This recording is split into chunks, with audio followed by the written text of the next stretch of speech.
पुण्यामध्ये भारतीय जनता पार्टी आणि काँग्रेस आमने सामने आल्याचं पाहायला मिळालं। या आंदोलनामध्ये त्यांनी भारतीय जनता पार्टीच्या कार्यकर्त्यांनी काँग्रेस भवनासमोर आंदोलन करण्याचं ठरवलं आणि त्या ठिकाणी साऊंड लावून त्या ठिकाणी आंदोलन चालू होतं। त्याच वेळी काही ठिकाणावरून दगडफेक झाली। मात्र या सर्व प्रकरणामध्ये काँग्रेसच्या नेत्यांनी देखील भाजपवर आरोप केले की भाजपच्या कार्यकर्त्यांनी अगोदर दगडफेक केली आणि भाजपच्या कार्यकर्त्यांनी देखील काँग्रेसवर आरोप केले की काँग्रेसच्या कार्यकर्त्यांनी दगडफेक केली। मुद्दा हा आहे की हे सर्व आंदोलन होत असलं तरी त्या आंदोलनामध्ये उपस्थित कोण होतं? पुण्याचे महापौर। आता महापौर म्हटल्यानंतर पुण्याचा विकास करणं हे महापौराच्या हातात असतं, परंतु एक पक्ष म्हणून महापौरांनी त्या आंदोलनामध्ये सहभाग होणं गरजेचं नव्हतं। ते त्या सभेमध्ये त्या आंदोलनामध्ये सहभागी होऊन देखील त्या ठिकाणी दगडफेक झाली।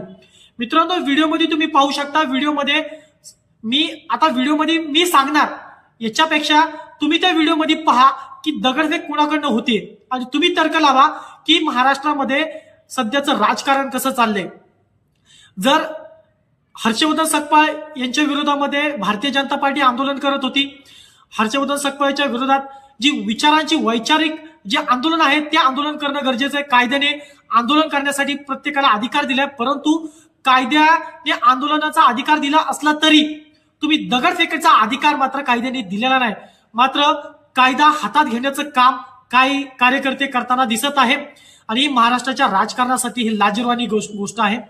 पुण्यासारख्या शहराच्या ठिकाणी आंदोलन सुरू असताना एवढे मोठमोठे दगड आले कुठून हा प्रश्न आता उपस्थित होतोय।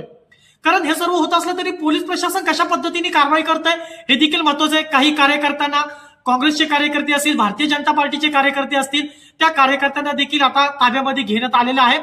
परंतु काँग्रेसच्या वतीने असं सांगण्यात आलंय की महापौरांवर देखील गुन्हा दाखल होणं गरजेचं आहे।